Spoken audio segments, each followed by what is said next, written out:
December 2020. And this morning I had a little ceremony. I threw out my reading glasses and I threw out my glasses, ne'er to be used ever again. I have two brand new eyes because I had cataract surgery for the second time yesterday, and I just could not be more thrilled. And I'm seeing details and seeing things I just haven't seen before. I had a little bit of a shocking thing when I shaved this morning. I thought, who's this old guy in the mirror? I thought, what the heck is going on here? What happened to me? And I started screaming, and it was me. I couldn't believe it. But anyway, that aside, I'm really, really happy to be here. And what we're going to do this morning is we are going to discuss in chapter 5, step 4. We're not going to maybe finish it, but we're going to give it a good go. The two most misunderstood steps of this program, based on my 41 years of experience in these rooms, are steps 3 and 4. And the most underutilized steps are 2 and 10, based on what I've seen. 2, 10, and 12 are from what I've seen. And we're going to blow the doors off step 4 this morning, hopefully.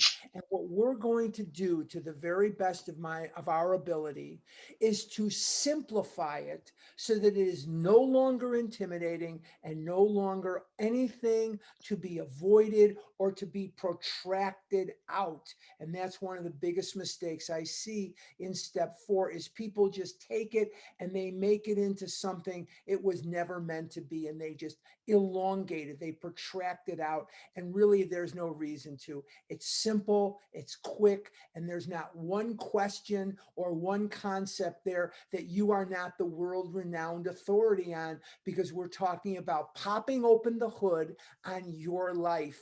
And what we're going to do is, by doing this, we're going to uncover, discover, and discard. What are we going to uncover, discover, and discard specifically? We're going to uncover the patterns of your life, the fears, the harms, the resentments. We're going to uncover the patterns of these things.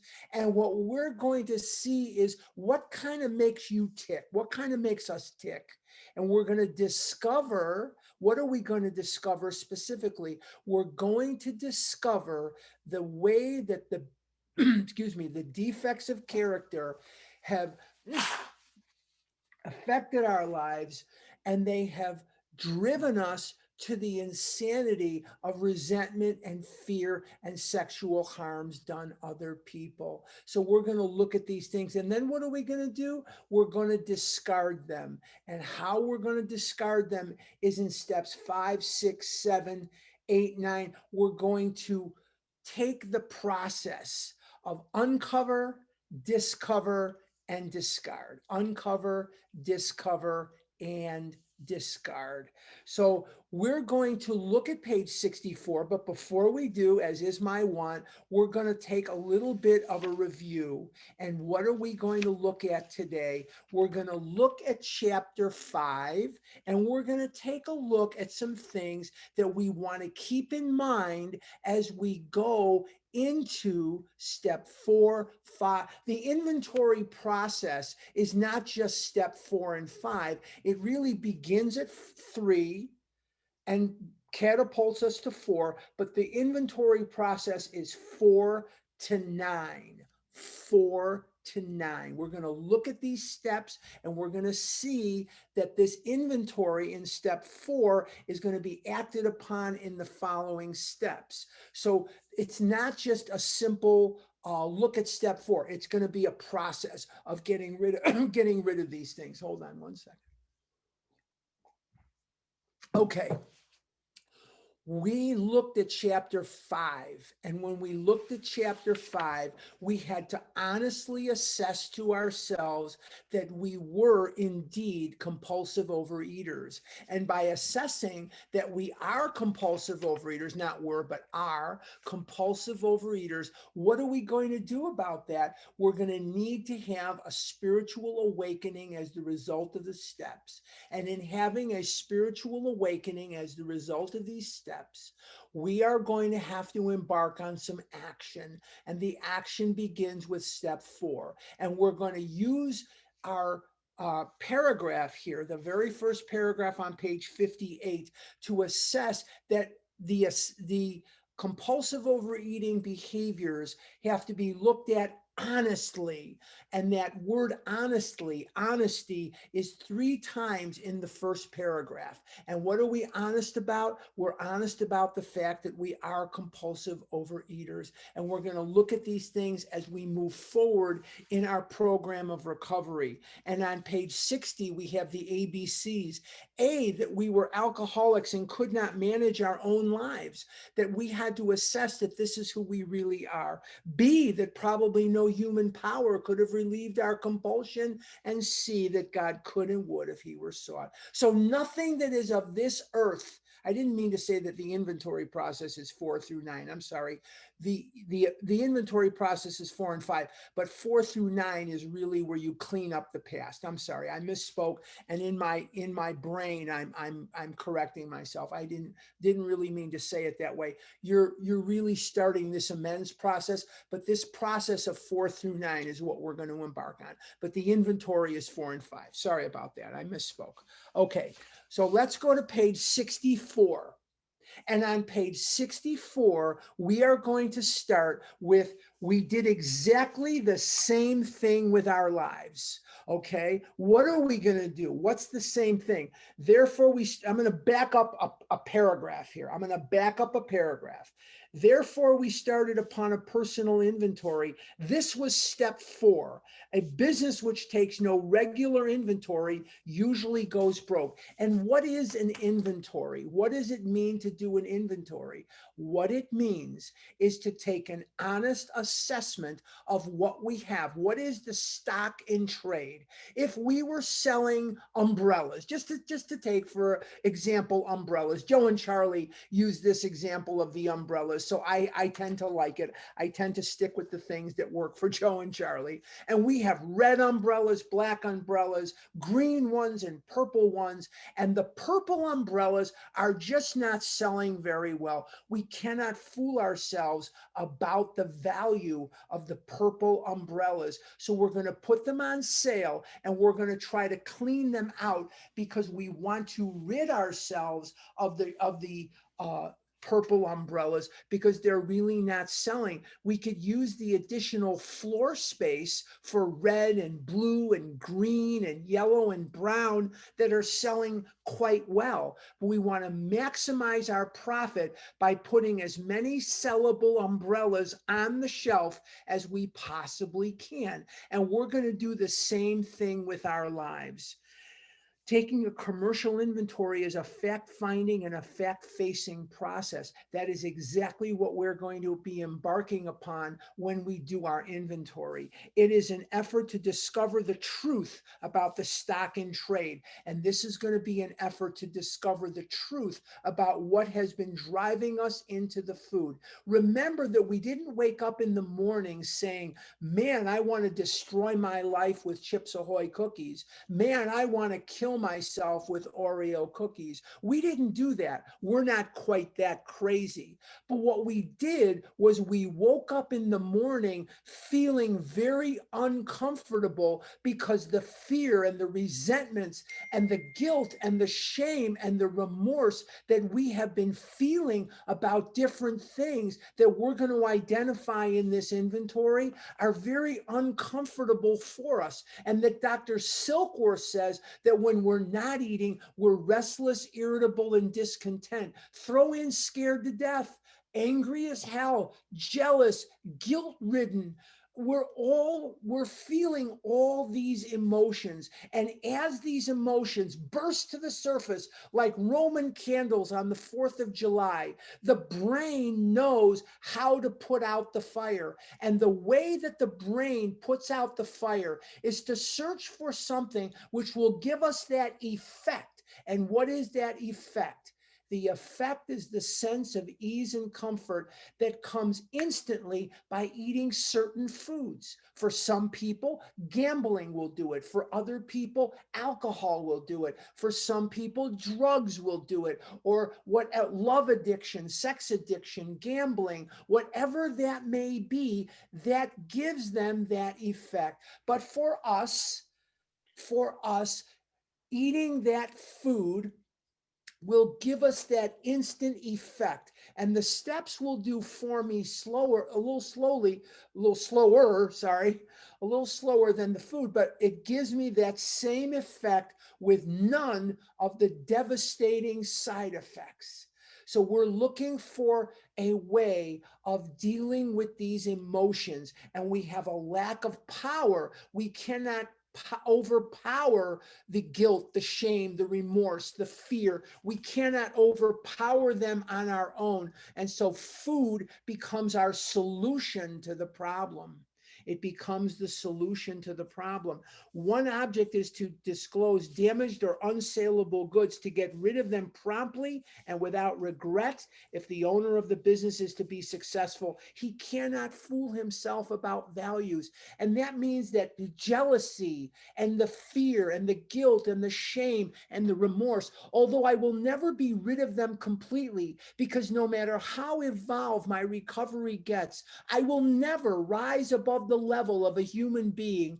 I can let God handle these things through this inventory process. And there's 3 A's of solving a problem. There is awareness of the problem, acceptance of the problem, and action. I'm going to repeat that because I know if I don't, it's going to come up in the Q&A.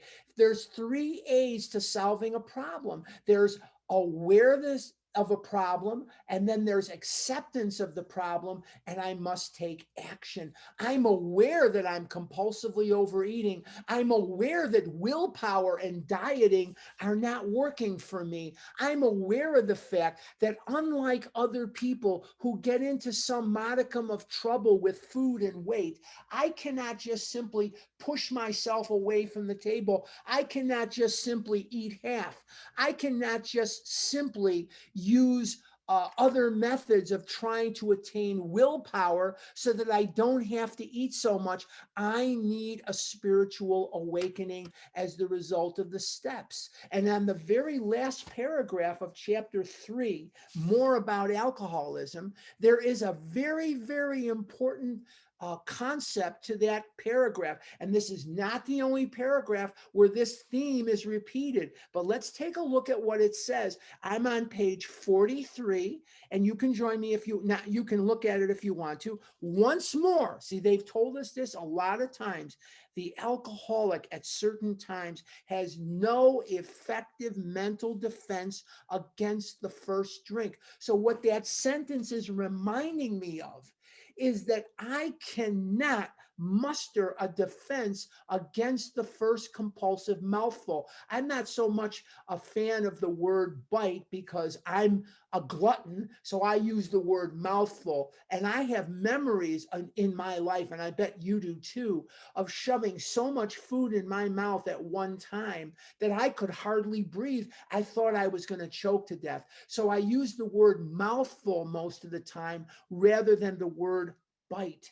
Except in a few rare cases, neither he nor any other human being can provide such a defense. And what it's going to say on page 60 is no human power could have relieved my compulsive overeating. And I believe that because there is no earthly reason as to why I'm a compulsive overeater, and there's no earthly solution to that.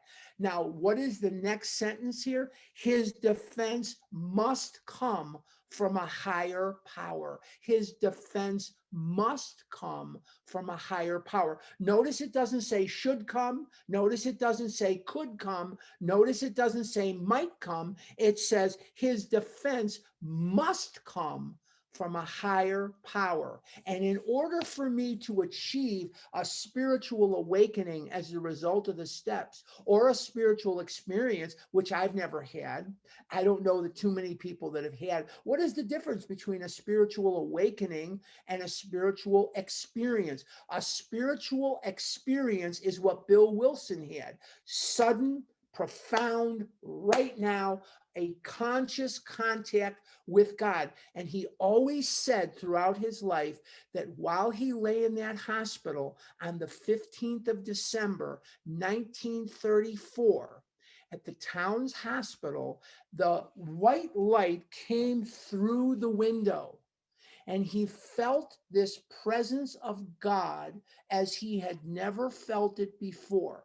Now, that's a beautiful scenario, and we all know that he calls Dr. Silkworth over and he says, he asked Dr. Silkworth, have I gone crazy? And Dr. Silkworth says, no, you better hang on to what you had. And Bill Wilson had that spiritual experience in the hospital.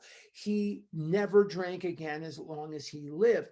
I never had that. I had a spiritual awakening of the educational variety. And what does that mean? That my contact with God came about more slowly. It came about as the evolution of the things that I did and the things that I learned and the things that I experienced in this program. And I work at this every single day. I don't just work at it through prayer, although I pray. I don't just work at it through meditation, although I meditate. I don't just work at it through wanting it, although I do, I assure you. I work at it by helping other people. I reach out and I help other people to the very best of my ability. Now, let's take a look at where we're going to begin on page 64. It says, we did exactly the same thing with our lives. We took stock honestly. And there's that word honesty again. We cannot fool ourselves about how the resentments have been ransacking our lives. Remember that there are 4 impediments to God. What is an impediment? An impediment is something which slows or stops progress. And Dr. Silkworth, he gives us the problem. He identifies the problem, but the Oxford group helps us to identify a solution for the problem. And Sam Shoemaker, he taught the boys about the 4 impediments to God. And the first impediment is a resentment that you will not let go of. And that's a big focal point of step 4, a resentment that you will not let go of. And the other 3 impediments are a secret you will not tell, step 5, a vicarious thrill that you will not stop, step 6 and 7, and a restitution that you will not make, steps 8 and 9. So we have a situation where these resentments have been killing us. They've just been killing us. So first, we searched out the flaws in our makeup, which caused our failure. Now, I know that in other volumes, it says to take an inventory also of your character assets. But in the big book, it doesn't say that. It says, first, we searched out the flaws in our makeup, which caused our failure. Our failure to do what? Our failure to walk, our failure to drive a car, our failure to be whatever? No.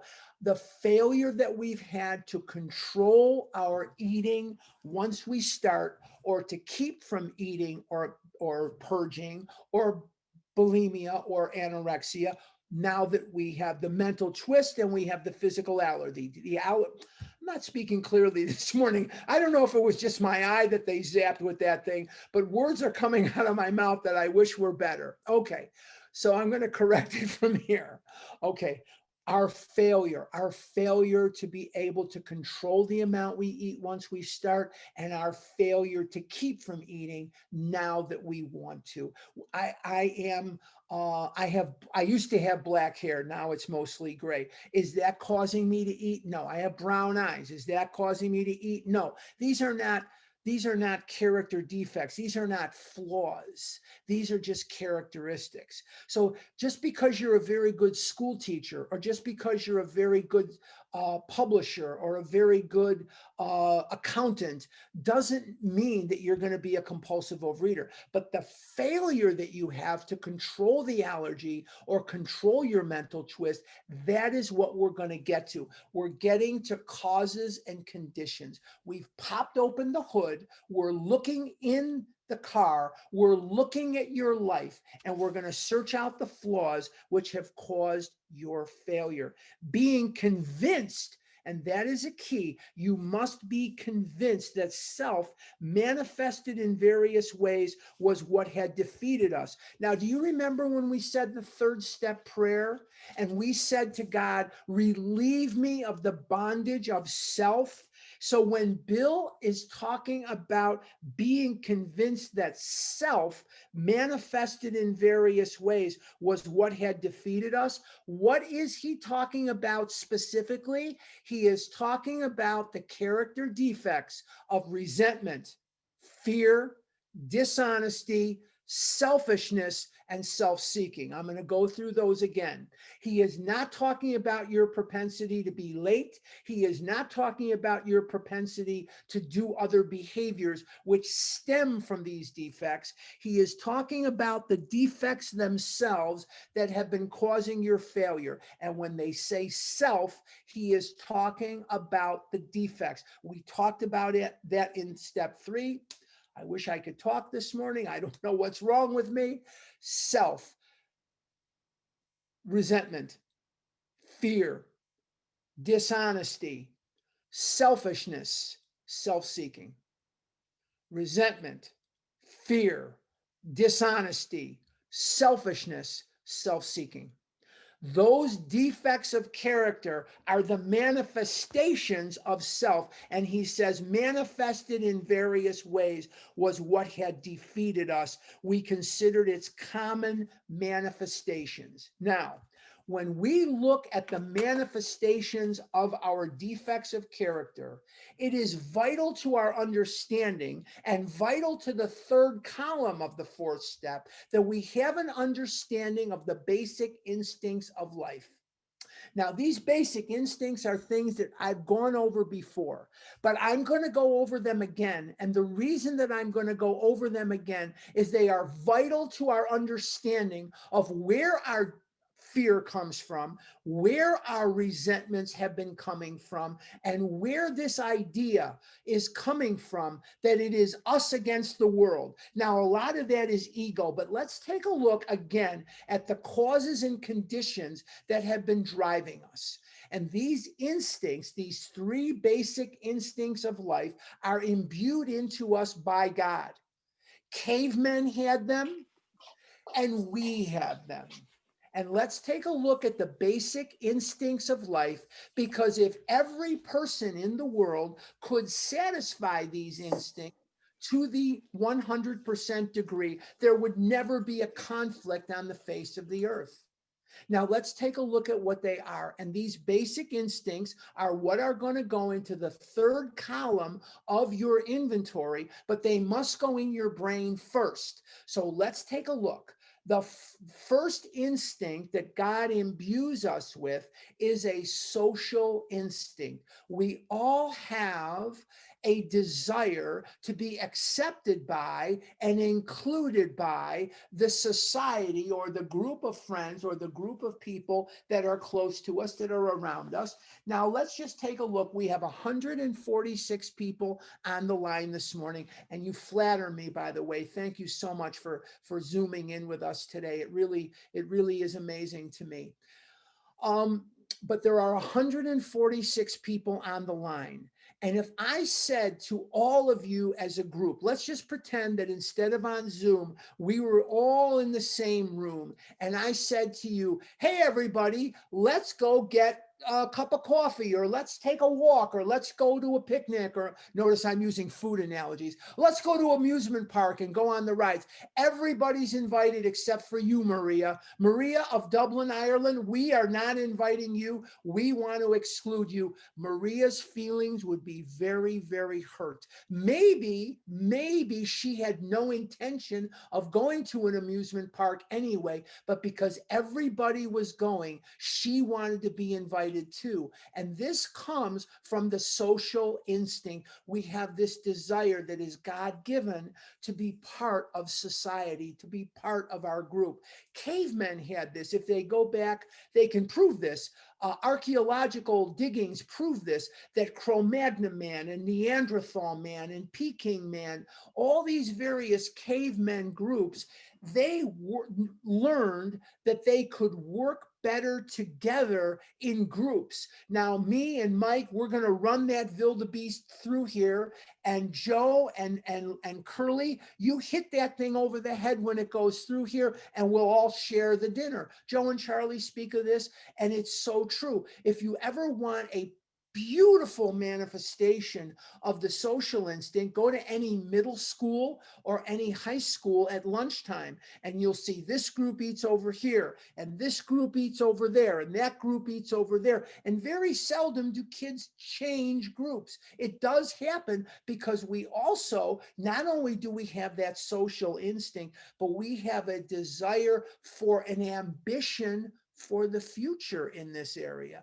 So where does fear come from? Fear comes from the idea that you are going to take something from me that I do not want to give up, or you are going to prevent me from getting something that I want in the future. I'm going to say that again because it's vital to our understanding.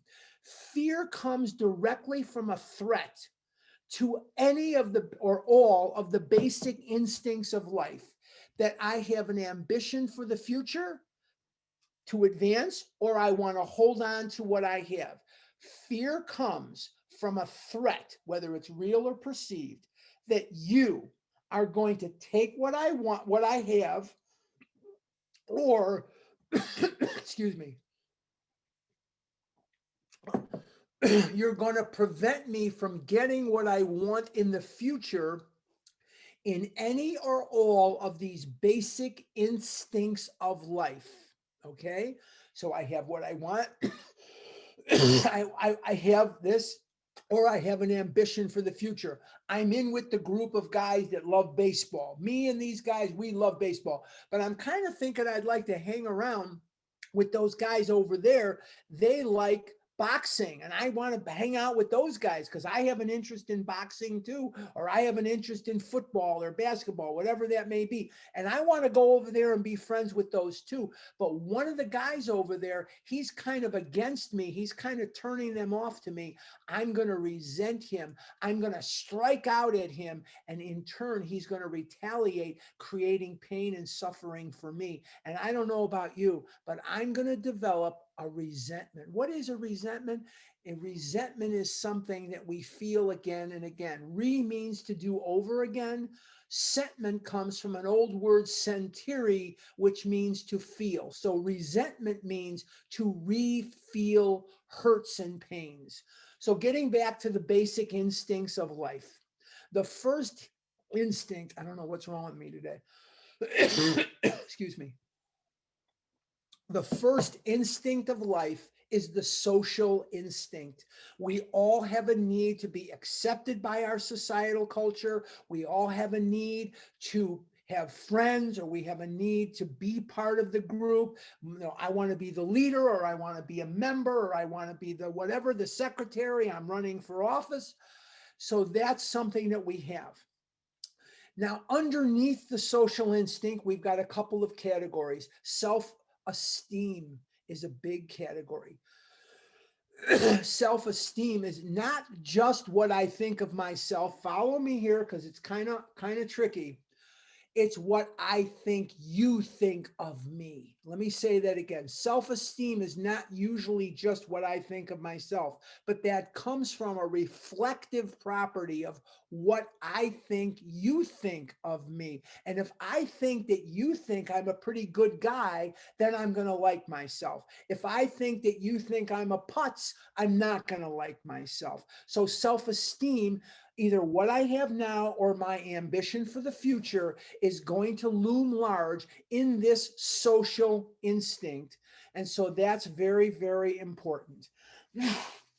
Now we move over one instinct and we have the security instinct. And the security instinct is manifested in us by God so that we will go out and make a living and we can pay our bills. And we also have this security instinct that says to us, not only is pocketbook important, but it's very, very important that if I make $10, let's just say for even numbers, I make $10 a year, which this year wouldn't be so much of an exaggeration. No, I'm kidding.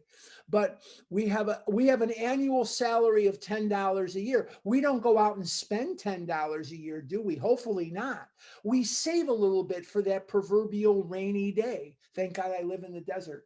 But the bottom line is we're taught by our inculcation to save just a bit for a rainy day. Now, if you encroach upon what I have in the security instinct, my pocketbook, my job, I'm going to fear you. I'm going to resent you. I'm going to lash out at you. I'm going to create pain and suffering for you. You, in turn, are going to create it for me, and I'm going to get a resentment. So the security instinct, pocketbook, very important. I want to keep what I have now, or you're interfering with my ambitions for the future in this area. Very, very important. And underneath this security instinct, and that security instinct is best defined as pocketbook. Pocketbook is very, very important here. Okay, now underneath there is emotional security. Emotional security. We want to be emotionally secure. So we have what we have now in the area of emotional security, and we have our ambitions for the future. Very, very important. And last but not least, in the area of of security, sorry, is personal security. Personal security is, if we were in a room, we lost somebody, so now it's down to 144, but that's okay. If we were in a room and somebody came in with a weapon or came in with whatever, and we perceived them as dangerous to our person, we would have an instinct to either go away from them or fight them or whatever to preserve our personal security. So not only do I want to live now, I want to live in the future. So far we've had two instincts. This shouldn't be very hard, but I will go over it. The first instinct is the social instinct. We want to be part of the society, or we have ambitions for the future, or both. And then we have self-esteem. In the security instinct pocketbook, it's what I have now or my ambitions for the future in the area of security. And then we have emotional security and we have personal security. Very, very simple to understand. And then the last of the basic instincts doesn't have any sub categories. It is the sex instinct, whether that sex is homosexual, whether it's heterosexual, whether it's whatever, is not the issue here. So please don't give me any questions about that. It makes no difference whatsoever. Zero, nada, nothing. We are not here to discuss that. We're not here to comment on that or to categorize that at all. It is what sex is to each individual as they live and grow. Okay, the sex instinct. And you see, this is the basis of our movies and our TV shows and books and poetry and whatever. I have my love, I love my love, but I think she likes Fred over there, or she likes Joe, or whatever it is. This is where it comes from. I want to keep what I have. I have ambitions for the future. I want to be over there with her. And that's the sex instinct. And I would say that I've had many, many hurts. My mother died, my father died. I've had dogs, and every one of my dogs has gone to doggy heaven. I know that I'll see them again when I pass. Or it won't be heaven. But the bottom line, I love dogs, you can tell. But the bottom line is still this: no hurt has ever wounded me as deeply as finding out from my wife's own mouth that she had been carrying on in a relationship with another man while we were still married. That was a very, very hurtful thing to swallow. And that was something that was just a wound. It was just a wound. Interesting that tomorrow, December 20th, would have been my 28th wedding anniversary, but that wasn't meant to be. That wasn't meant to be. Three basic instincts: the social instinct, the security instinct, and the sex instinct. Anything that affects these things is going to be where fear comes from, where resentment comes from. This is very, very important for us to remember. And we're also going to just basically talk about resentment before we move to the next paragraph. Resentment, means to do again, repaint, rewrite, repair, whatever that is. It's means to do again. Sentiment comes from the old Latin word sentire. Sentire means to feel. So a resentment is an old hurt that we feel and redo all the time. Now, what is the payoff to a resentment? We carry resentment with us wherever we go. We water these resentments. We fertilize these resentments, and we find the right people to spread these resentments. I got a call this morning from a female friend of mine, and she has a deep-seated resentment against her sister-in-law. And I let her go on and on for about 10 minutes. This is not a program person. This is not a program person. And she just needs people to feed this venom about her sister-in-law. And her mother is 88 years old. And her sister-in-law just doesn't treat her mother right. And her sister-in-law doesn't call. And her sister-in-law, and I'm just letting it go on and on and on. And I'm thinking about how happy I am that the Oregon Ducks won the Pac-12 football championship last night. And I'm just letting her go on and on. And I love this person, but she just needs to do this. This is like air for her to breathe, is to do this. What is the payoff to a resentment? Well, the payoff to a resentment, boys and girls, is that when we have this resentment going, we no longer have to take responsibility for our own lives, and we can abdicate responsibility and blame the other person. And when we blame this other person for our troubles, we no longer have to be accountable. And that's why we love these resentments.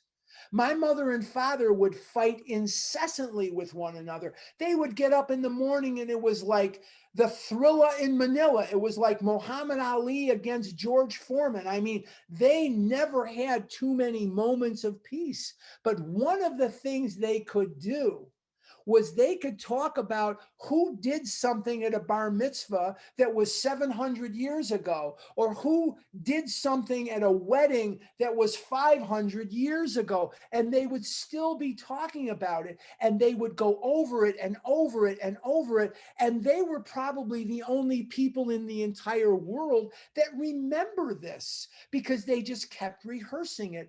And I used to say, drei mit den Koppen mit Sugar. What does that mean is, drei Koppen Beinem and Sugar means, why do you keep going over this and make yourself crazy? And they would just do it again. So I just let it have at it. And I've done the same thing. I thought they were nuts for doing that. And the truth of the matter is, I've done exactly those kind of things zillions of times in my life. Zillions of times in my life. Resentment is attractive because it gives us an opportunity to abdicate responsibility. And that's why we love it. That's why we love it. Let's go to the next paragraph. Resentment is the number one offender. It destroys more alcoholics than anything else. How does resentment destroy? By driving you back into the food, by driving the alcoholic back into the alcohol in search of relief from the pain of this resentment. From it stem all forms of spiritual disease, for we have not only been mentally and physically ill, we have been spiritually sick. That's a very heavy statement. We have been mentally and physically ill. We have been spiritually sick. And when we treat other people as if they were less than us, or we treat other people as if they were better than us, we are not treating them in a godlike manner. Let me say that again. When we treat other people like they are less than us, or we treat other people as if they were better than us, we are not living a good spiritual life, because God wants us equal. And God wants us to be free of this pain. And we are mentally and physically ill. We have also been spiritually sick. That these are human beings, and they made mistakes maybe, or they hurt us. But we have to give it to God. And this is the vehicle with which to deliver it to him. When the spiritual malady is overcome, we straighten out mentally and physically. And that means that by doing this process of the program, this spiritual awakening, this working of the steps that leads to that spiritual awakening, what is going to happen is we are going to be mentally, physically, spiritually repaired. We're never going to be perfect, but we're going to be mentally, physically, and spiritually repaired, because when the spiritual malady is overcome, we straighten out mentally and physically. Now, forget the fact that I don't wear glasses anymore, and I ceremoniously threw my glasses in the garbage can this morning, and I said, thank you, God, boom, and I took the reading glasses and I said, thank you, God, boom, and I pitched them away. That was wonderful. But you know what else is wonderful? I don't weigh 300 pounds anymore. I don't weigh 400 pounds, 500. I don't weigh anything like that. I went to the eye surgical center yesterday, and they took my blood pressure, and my blood pressure was okay. It was 132. And I think it was 132 over 68 or something like that. It was fine. And then my weight was fine. I'm not diabetic, which is a miracle. How in the world I escaped diabetes, I couldn't tell you. I mean, I ate railroad cars full of cookies and candies. But the bottom line is, the more spiritually I grow, the healthier I am. I can walk 3 miles.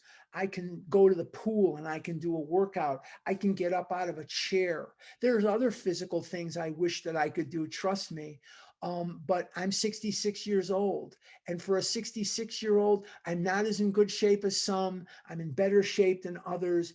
But the bottom line is, I can function physically. I can get in and out of a car and do things. In dealing with resentments, we set them on paper. So the resentment part of uh, the inventory is, we're going to use 4 columns. Now, you can use whatever you want. There's forms and there's all kinds of concordances. I'm giving you the simple big book method of doing step 4. 4 columns for resentment, 4 columns for fear, 5 for sex. 4 columns for resentment. Let's take a look at them, and then we'll enumerate them quite a bit so that you get it down. In dealing with resentments, we set them on paper. Column number 1, who or what do you resent? Who or what? Now, it's not always going to be a who or a what. One of my resentments was always, blood is thicker than water, because every time somebody said blood is thicker than water, I was immediately left out. I was on the outside looking in. So that's the social instinct. We don't want to be on the outside looking in. I don't want to get too far ahead of myself here. But anytime somebody said the blood is thicker than water, I was offended. I was hurt by that, because I was out. I don't have brothers, sisters, aunts, uncles, cousins. I don't have any of that stuff. That is not anything that is a part of my life, never has been. So I don't have blood relatives. I had my mom and my dad, but my mom and dad have been dead for a very, very long time. Column number 1, who or what do you resent? You know the answer to that question. Your confusion is equal to what your ego does not want you to see. Let me say that again. Your confusion is equal to what your ego does not want you to see. Start writing. Who do you resent? Mom, dad, sister, brother, boss, teacher, whatever it is that you resent. Some of you may have resentments for political parties or for concepts. Put them down on paper. Column 1. Who or what do you resent? We listed people, institutions, or principles with whom we were angry. We asked ourselves why we were angry. Column number 2. What did they do to you to make you mad? 19 words or less, please. And the reason I want you to use 19 words or less is because that is the example from the big book. And I don't want you going into a novel why you're mad at Fred or why you're mad at Joe. I don't want you rehashing it to that absurd extreme. 19 words or less. If you have many resentments against a person, put them down and leave a space in case you want to add something later. Do them column up, down. Do not do them across. We read it across, we write them down. So put down who or what do you resent? List all your resentments. We asked ourselves why we were angry. Column 2, what did they do to you? You know the answer to that question. If you don't know the answer to that question, I sure as hell don't know the answer to that question. I sure as heck don't know what your sister said to you or what your brother did to you. How am I supposed to know that? You're the only one that knows it. In most cases, it was found that our self-esteem, our pocketbooks, our ambitions, our personal relationships, including sex, I'm at the top of 65, were hurt or threatened. We were sore, we were burned up. On our grudge list, we set opposite each name our injuries. That means column 1, who or what do you resent? Column 2, what did they do to you? Column 3, what basic instinct or instincts are affected? Now, I'll give you this resentment that I had about blood is thicker than water. What basic instinct or instincts are affected there? The basic instinct is the social instinct. I'm not part of, I'm apart from. There's also a financial thing. Nobody's going to leave me any money. I'm not going to have an aunt die or a uncle die or a grandmother die or something. They're not going to leave me money because I don't have aunts, uncles, and grandparents. I don't have that. So there's kind of a financial thing there too. It affects my ambition for the future, doesn't it? So you see that it isn't just an itch I couldn't scratch. There's a lot more to it, right? Also, it doesn't affect my sex life. So I wouldn't put sex down. I would put down social. I would put down self-esteem because I might feel better if I had those things. And I would definitely put down security. Social, self-esteem, security in this resentment that I have against the expression, blood is thicker than water. So again, column 1, who or what do you resent? Column 2, what did they do to you in 19 words or less? Column 3, what basic instinct or instincts are affected? Very, very simple, very simple. We were usually as definite as this example. We're only going to do Mr. Brown for the sake of time because it's 10 minutes to the hour. And Maria, I don't even know if you're here because I can only see 5, 6 of you. Maria F. or Nancy or Pam or Sue or whoever, we may run over a little bit today.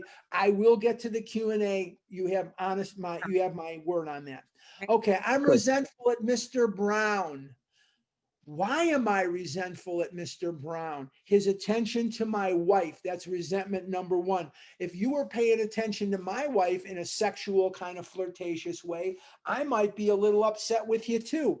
Affects my sex relations because if she's looking at you and thinking, hey, this guy's pretty cool. He's better looking than Harlan. He's thinner than Harlan. He's got a better body than Harlan. I don't know. It might hurt my sex life. Number 2, it definitely will affect my self-esteem because I'm going to think, oh, what's this guy have that I don't have? And boy, I've been in that position before. And fear is parenthesized. Now let's take a look at this fear thing, okay? Because it's a little more amplified than what you might see here. That fear is if she runs off with him, what's going to happen to me?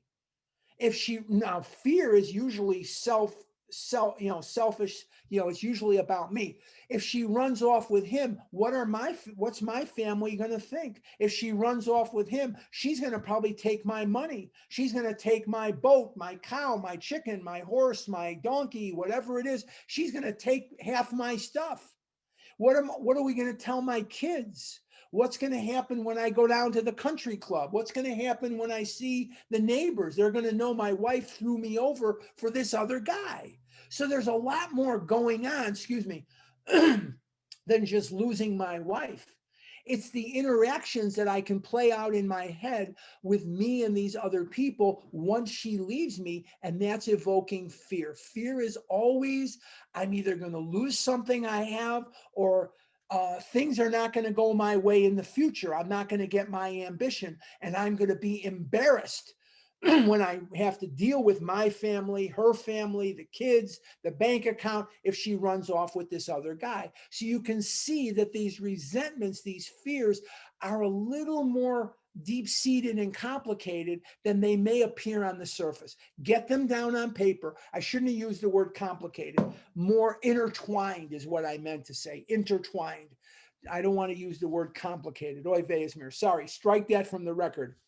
Okay, now why else do I mad at Mr. Brown? See, I've got 3 resentments against Mr. Brown. He told my wife of my mistress. So here's Mr. Lucky Zipper over here, and he's worried about Mr. Brown paying attention to his wife, but he's got a little chippy on the side, and he doesn't want his wife to find out about it. What is it going to, if my wife finds out I have a mistress, it's going to affect my sex relation. She's probably not going to want to have sex with me if she finds out I've got a girlfriend on the side. Now it's going to affect my self-esteem. Why? Well, this was written in the 1930s, boys and girls. And in the 1930s, if somebody found out you had a mistress, or somebody found out you were stepping out on your wife, that was not a good thing. That was not an easy thing to explain, and fear. So if she finds out I have a mistress and she leaves me, she's going to take my money. She's going to take my boat. She's going to take my car. She's going to take my this, my that, my summer home. She's going to clean me out. And how am I going to face her family? And how am I going to face my family? See, these are the things that go into it. And these are the things that we're uncovering, discovering, and discarding. We're uncover, discover, and discard. This is a simple process. It doesn't take very long. I usually give sponsees about 3 hours to do step 4, and they should be done by then. There's no reason on God's earth that this should take the weeks and the months that I hear all the time. I have a friend of mine, he's dead now, unfortunately. He lived in Chicago. He said one time I was at a meeting at Martha Washington Hospital, which isn't even there anymore. He says, it took me 6 months to do my 4th step. It took me 5 months and 30 days to watch it sitting on the table. And it took me a day to knock it out. So it took 6 months. And that's usually what you find.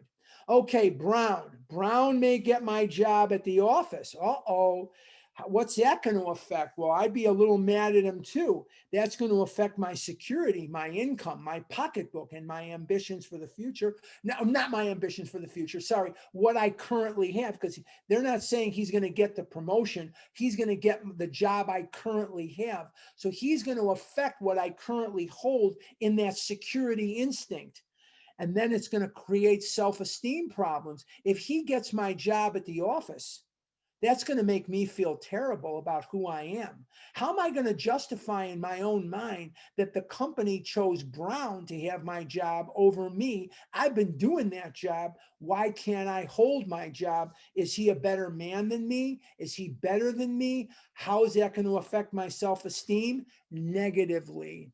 Fear. How am I going to face my wife telling my wife, Brown got my job at the office? How am I going to get another job? How am I going to face my parents? How am I going to face my brothers and sisters and her parents when I have to tell them that I lost my job because they gave it to another guy? So even though these are very, very simple, you can see that these have been driving us into the food forever. They have been driving us into craziness and insane behavior forever. Let's do one more example, even though the time is late. I'm going to run over today. Mrs. Jones. I have a resentment against Mrs. Jones. Remember, I don't know if it was the 70s. I think it was the 70s. There was a song about me and Mrs. Jones. It was a song about a guy that had a lover on the side. Anyway, now I got that song playing in my head. Okay, I resent Mrs. Jones. She's a nut. She snubbed me. Okay, so he made a pass at this woman, even though he's married, and she turned him down. So he resents her.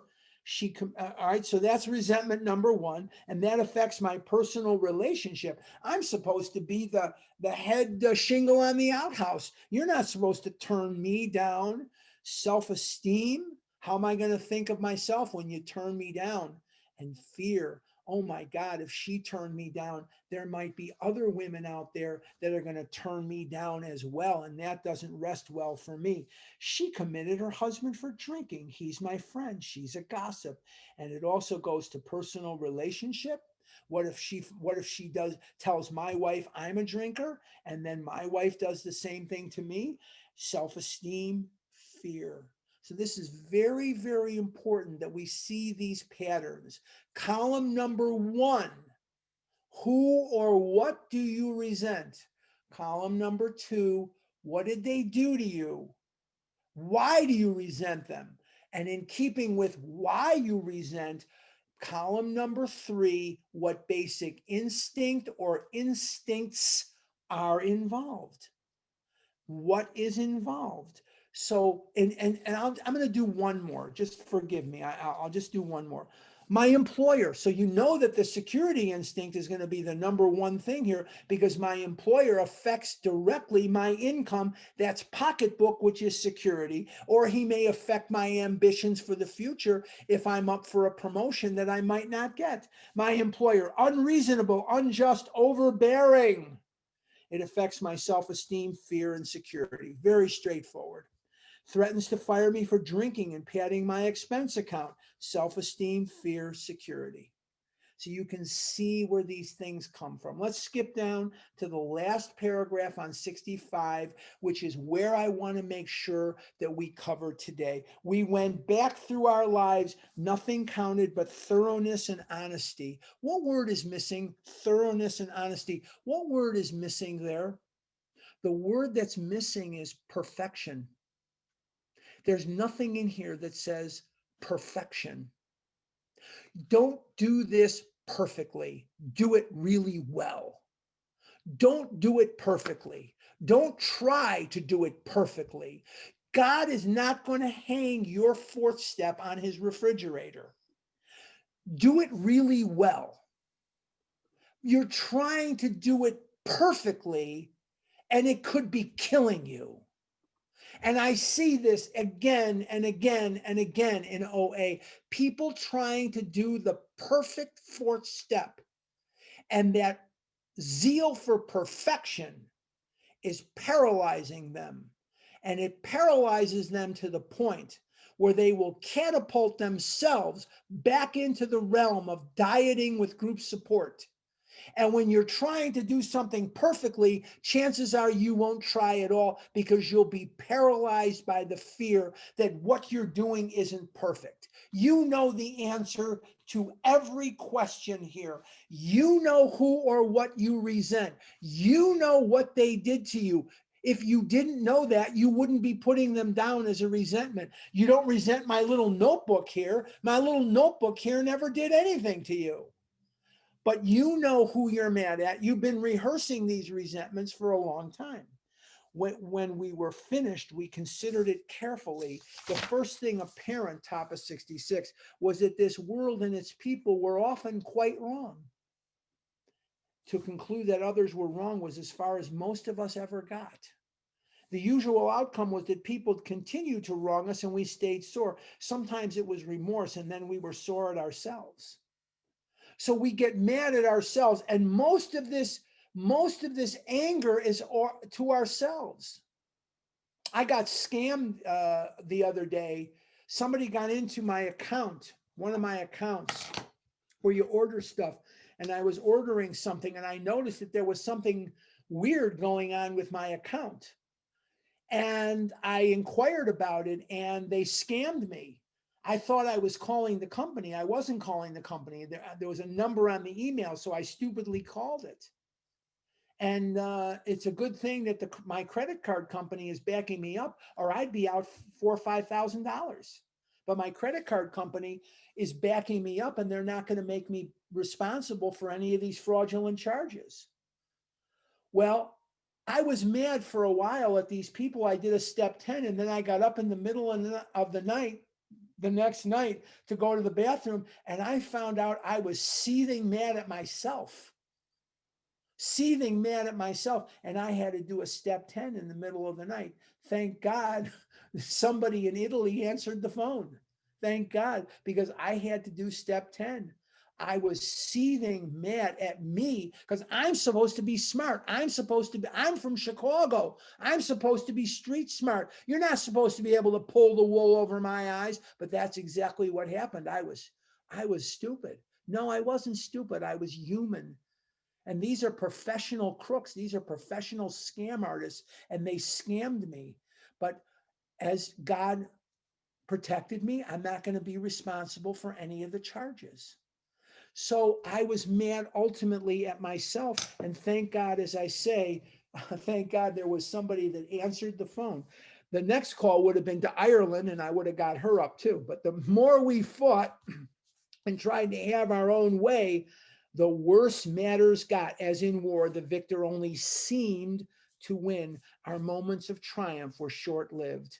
Now, next week, we're going to talk about the fourth column of the resentment. We're going to talk about our assessment, our part in things, But for right now, I want to review before we go to Q&A. I want to review that this resentment section, there's 3 sections to the 4th step. There's resentment, fear, and sexual harms done others. In the resentment section, we're going to use 4 columns. Column 1, who or what do you resent? Column number 2, in 19 words or less, what did they do to you to make you mad? Or how did it affect you? Column 3, what basic instinct or instincts are affected here. And that is as far as we're going to get